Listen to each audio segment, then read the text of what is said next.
Alhamdulillah wa syukurulillah. Ashhadu an la ilaha illallah wahdahu la syarikalah. Wa ashhadu anna sayyidana Muhammadan abduhu wa rasuluhu wa la nabiyya ba'dah. Syahadatan tunjina minasyarri wad dalalah. Allahumma salli wa sallim wa barik ala sayyidina Muhammadin khairil bariyah wa ala alihi wa sahbihi wa zurriyatihi wa atba'ihi ila yaumil qiyamah. Amma ba'du. Yang kita hormati dan kita cintai para habaib dan para alim ulama, para muhibbin hadirin hadirat rahimakumullah. Pertama-tama kita memanjatkan puji dan syukur kehadirat Allah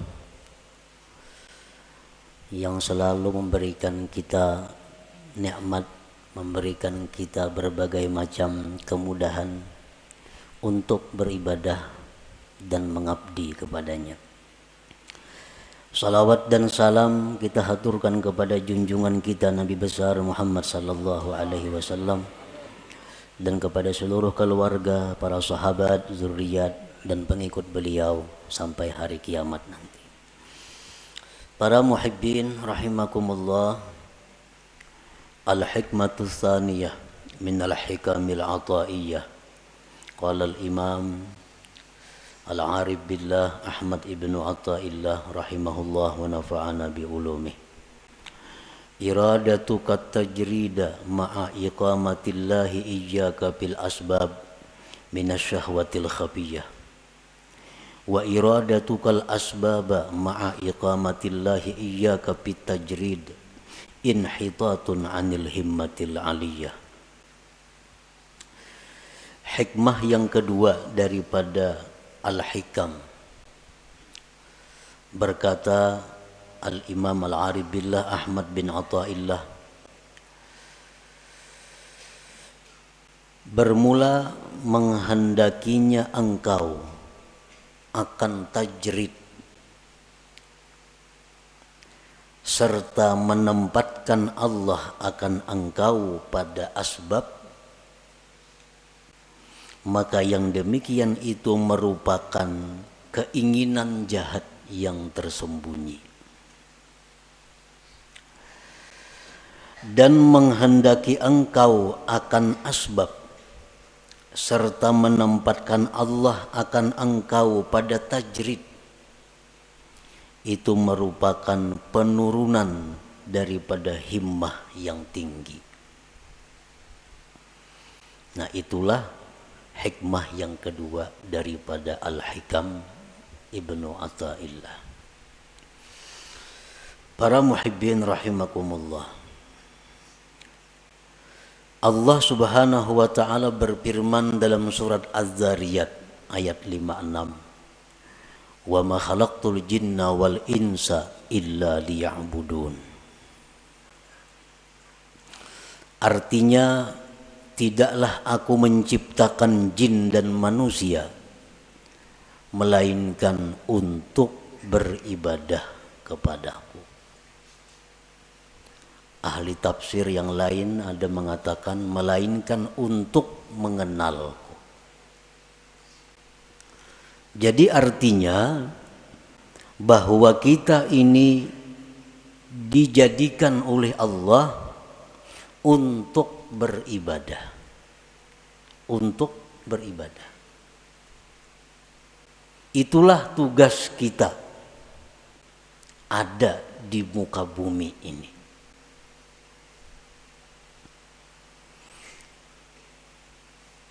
Kita dijadikan Allah untuk beribadah. Maksudnya adalah fungsi utama daripada kita ini mengabdi kepada Allah. Walaupun di dalam diri kita ada fungsi-fungsi lain, tetapi intinya adalah menunjang untuk ibadah. Nabi Yahya alaihi salam waktu berumur di bawah 10 tahun, masih kanak-kanak.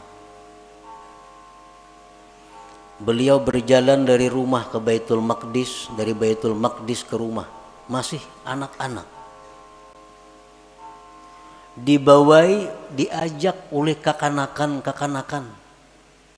Yahya, kita bermain-main, yuk sini.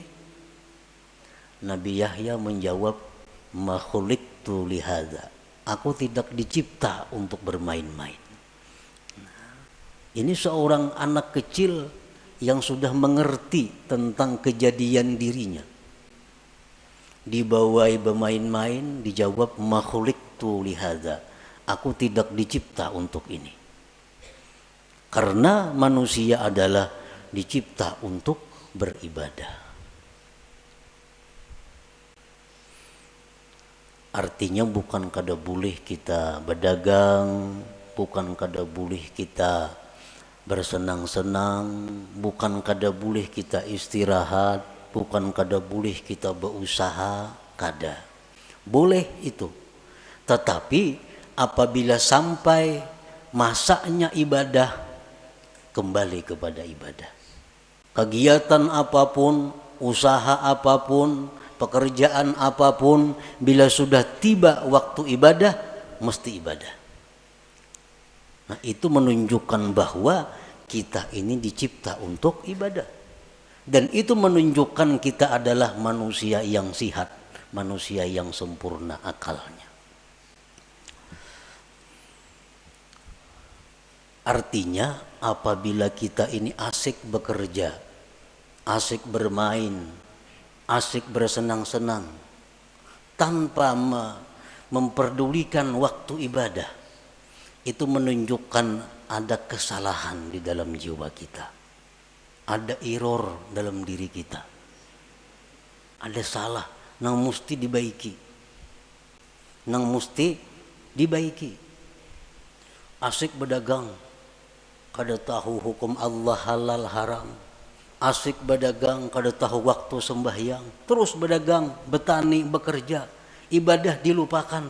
Ini error manusia nih. Kenapa? Karena kada sesuai dengan penciptaannya. Dia dicipta untuk ibadah.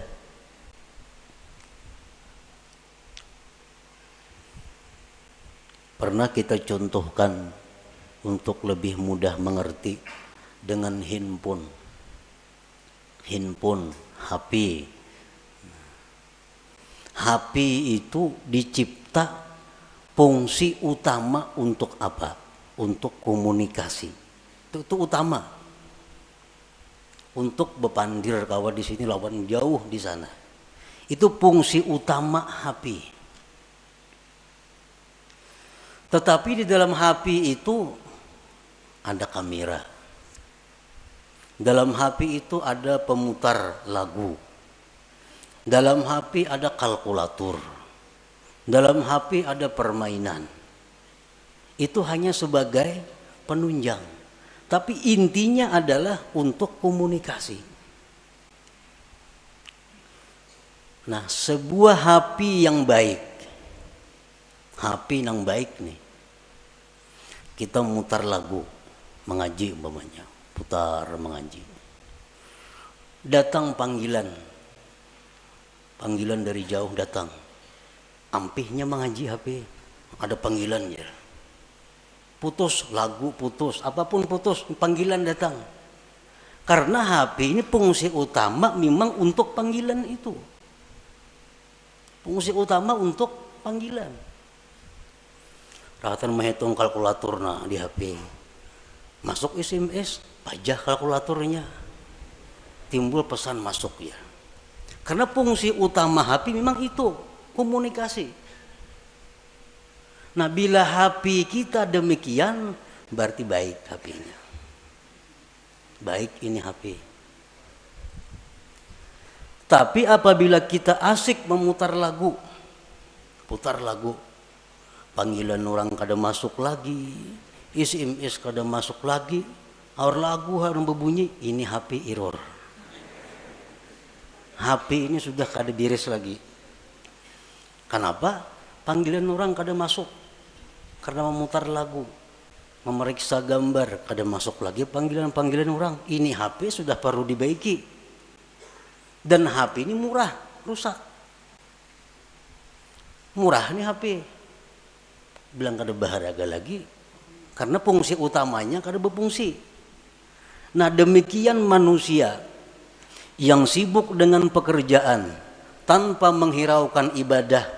Ini manusia adalah murah harganya di sisi Allah Subhanahu wa ta'ala. Itu sekedar perbandingan fungsi kita diciptakan oleh Allah. Wa ma khalaqtul jinna wal insa illa liya'budun. Jadi kan bukan kada boleh kita bekerja, bercari, berkabun, boleh. Tapi ingat, kita dicipta untuk ibadah. Kita dicipta untuk ibadah. Kita dicipta untuk ibadah. Kita seringkali memikirkan perluasan usaha. Ada usaha ini tangkap dan menguntungkan. Ada usaha ini tangkap, ini menguntungkan. Ada usaha ini ambil, habis waktu untuk usaha. Tetapi untuk ibadah kita kadang-kadang mengadakan perluasan. Mulai umur 30 sampai 60, ini tutupang wirid, kadang ada pertambahan, berkurang lagi. Yasin, tiap Yasin bermaghrib semacam. Berpuluh-puluh tahun, kadang ada peningkatan. Tapi kalau usaha, bikin ini, ulah itu, tambah ini, macam-macam usaha. Selalu ditambah pemasukan.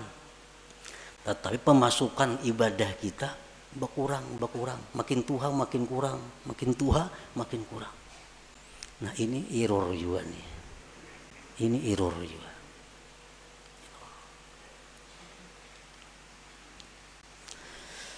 Nah jadi selalu kita ingat bahwa kita ini dicipta untuk ibadah. Ada orang-orang dahulu yang ditulis di tangannya. Di tangan ditulis khuliqtu lil ibadah. Aku dicipta untuk ibadah. Jadi bila hendak kemana-mana, oh aku dicipta untuk ibadah. Bukan untuk kedakaruan, bukan untuk itu ini. Aku dicipta untuk ibadah. Nah para muhibbin rahimakumullah. Jadi tugas kita ini ibadah.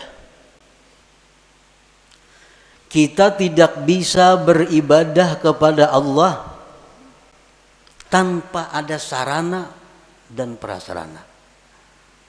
Karena ibadah ini memerlukan berbagai macam.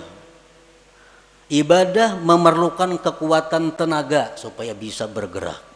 Supaya bisa sembahyang, supaya bisa naik haji, supaya bisa umrah, itu perlu kekuatan. Makanan, minuman. Untuk beribadah kita perlu pakaian. Untuk beribadah kadang-kadang perlu kendaraan. Untuk beribadah perlu tempat. Banyak keperluan kita agar kita bisa beribadah. Nah, untuk mencukupi keperluan kita beribadah ini, Allah ada menyediakan dua tempat yang kita duduki, yang kita jalani. Untuk mendapatkan keperluan ibadah, ada dua cara yang diberikan Allah. Ada dua tempat yang diberikan Allah. Pertama namanya asbab. Yang kedua namanya tajrid. Nah, ya tadi iradatu qad tajrid ma'a ikamatillah iyyaka bil asbab minasyahwatil khafiyah wa iradatu kal asbab ma'a ikamatillah ta'ayyaka bit tajrid inhitatun anil himmatil aliyah. Jadi ada dua untuk mencukupi kebutuhan ibadah nih. Ada asbab, ada tajrid. Asbab ini apa artinya? Ya sebab bekerja, berdagang, bertani, menuri, beternak, jadi guru, pegawai. Ini asbab. Artinya apa? Dia mendapatkan kecukupan ibadahnya melalui pekerjaan-pekerjaan. Nah ini asbab sebenarnya. Ada orang yang ditempatkan Allah di situ untuk mendapatkan keperluan ibadah.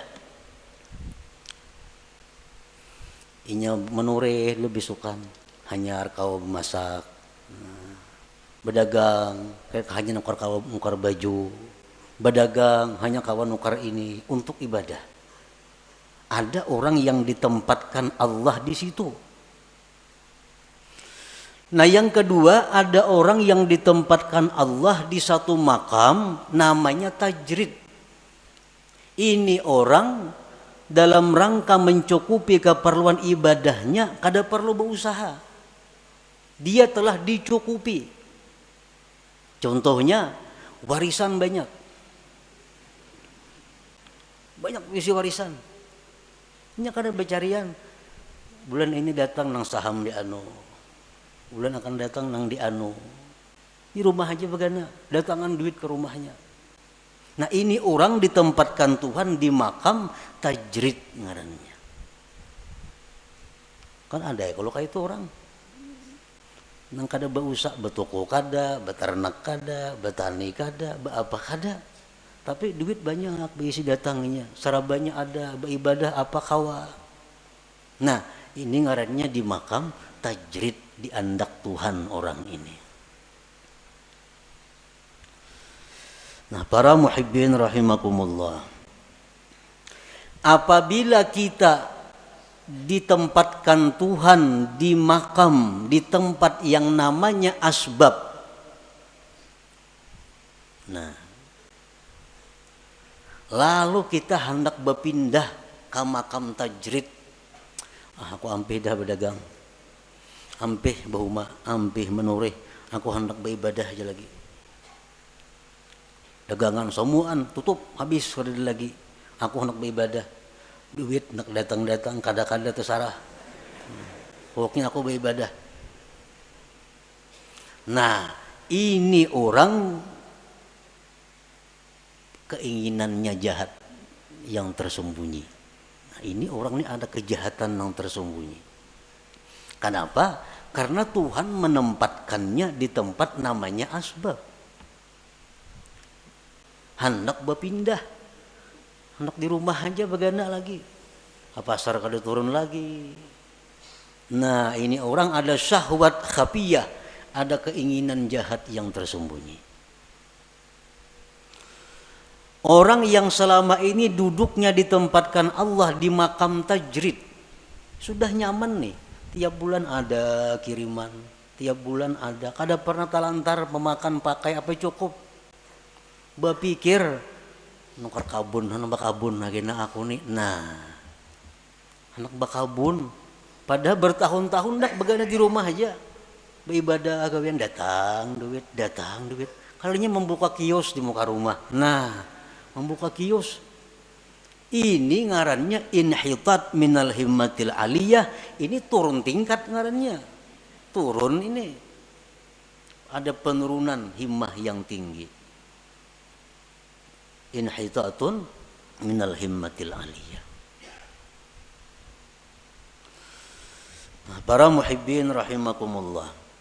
Sekarang kita mengetahui di mana Allah menempatkan kita.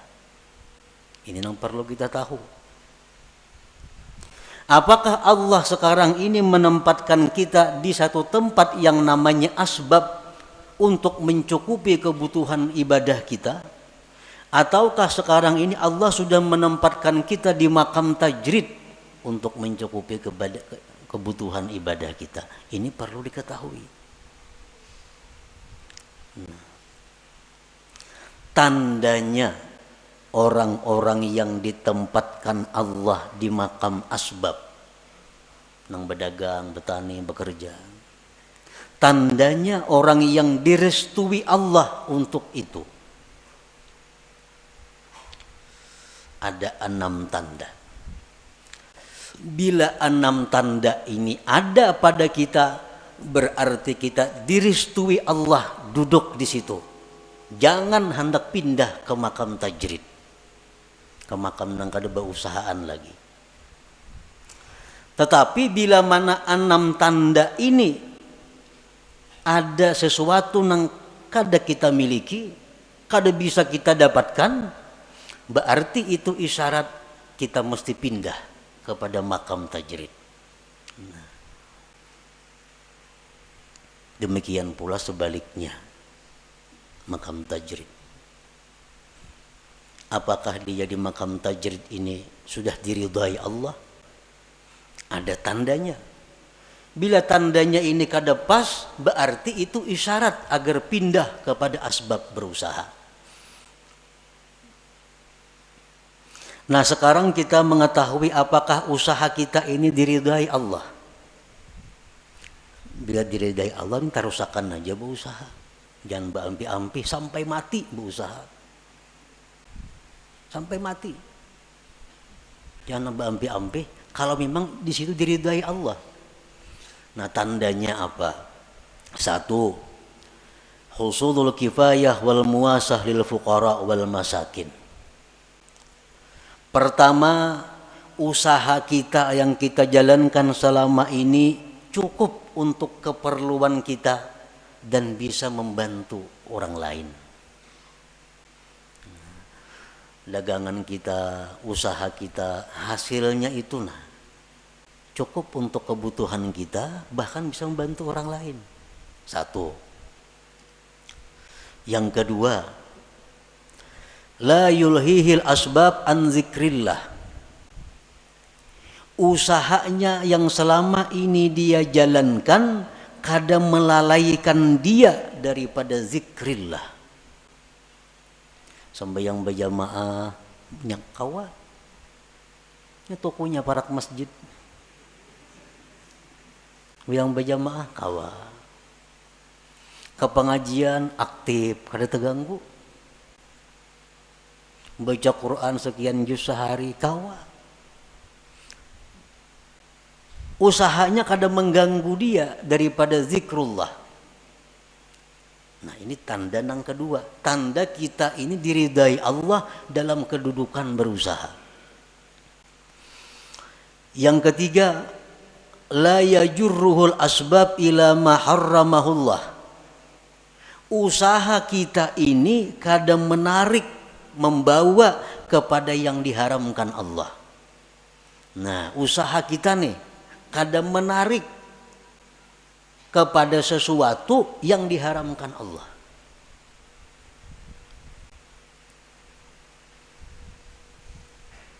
Kadang-kadang ada usaha itu yang bisa membawa kepada yang diharamkan Allah.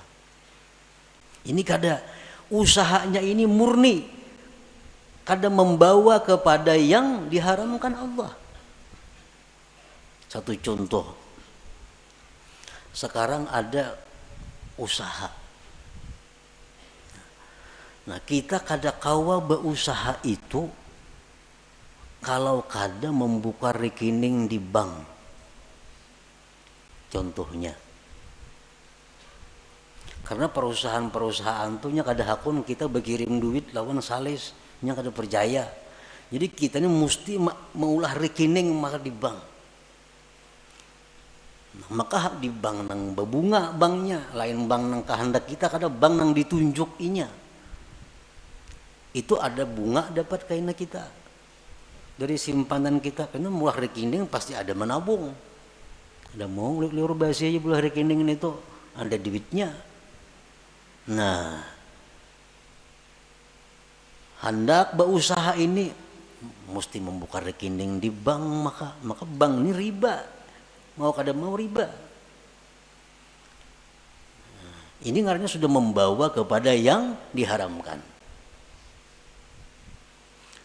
Nah, bila macam itu berarti usaha kita ini sudah kada diridai Allah. Nah, cari usaha lain nang kada menarik kita kepada yang diharamkan Allah. Banyak usaha lain nang kada menarik nang diharamkan itu. Yang keempat, muasyaratul abrar. Dia berusaha tetapi sepergaulan dengan orang-orang baik. Usaha ini usaha orang baik-baik. Yang kelima, mujanabatul asrar, dia menjauhi orang-orang jahat. Nya kawa usahanya itu kada berhubungan lawan orang-orang jahat. Ahli sugok, ahli mafia, ahli apanya kawa kada berhubungan dengan itu. Karena usahanya kada sangkut paut lawan bubuhan itu. Yang keenam, husulun niyati salihah, adanya niat yang saleh. 6 perkara tuh. Bila selama ini usaha kita ada 6 perkara itu, berarti kita diridai Tuhan duduk di situ. Jangan berpindah-pindah. Baik berpindah usaha atau berpindah kepada kada berusaha. Jangan. Itu sudah alamat. Coba bayangkan, kita ada berisi usaha pemasukan nih. Cukup, bahkan lebih. Ibadah sedikit pun kada terganggu. Kada membawa kepada yang haram. Kakawanan orang yang baik-baik. Orang yang jahat-jahat jauh. Niat yang baik ada. Usaha apa lagi yang baik pada itu. Karena ini memang diridai Allah usahanya nih. Ukur aja usaha kita nih, pas kada itu. Bila kada pas, usaha kita kada diridai Tuhan. Kita mesti pindah pada usaha itu. Kalau hendak baik, kalau hendak selamat. Bila ditarusakan, bahaya. Kada percaya, buktiakan lah kaina.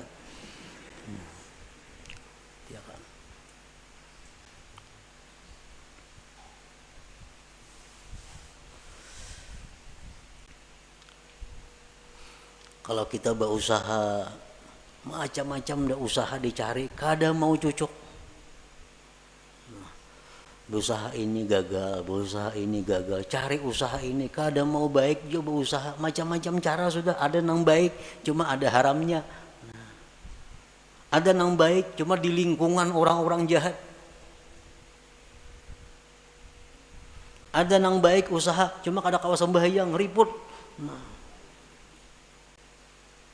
Nah, bila macam itu kita harus pindah. Pindah ke mana? Pindah ke usaha yang baik. Bila kadada juga, pindah ke makam tajrid. Nah, pindah ke makam tajrid. Pindah ke makam tajrid. Dan bila Allah memerintahkan kita ke makam tajrid, itu Allah bertanggung jawab.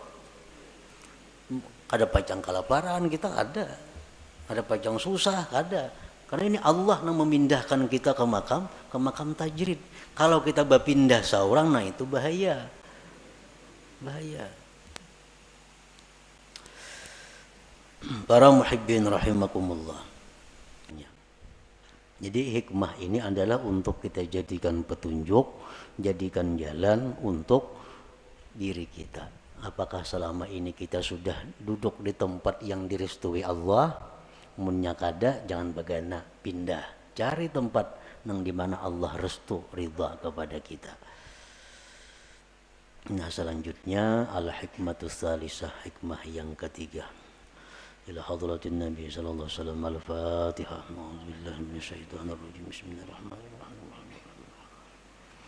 Iyyaka na'budu wa iyyaka nasta'in. Ihdinas siratal mustaqim. Ya Allah biha, ya Allah biha, ya Allah bihusnil khatimah. Ya Allah biha, ya Allah biha, ya Allah bihusnil khatimah. Ya Allah biha, ya Allah biha, ya Allah bihusnil khatimah. فيا أيها الراجون منه شفاعة صلوا عليه وسلموا تسليما.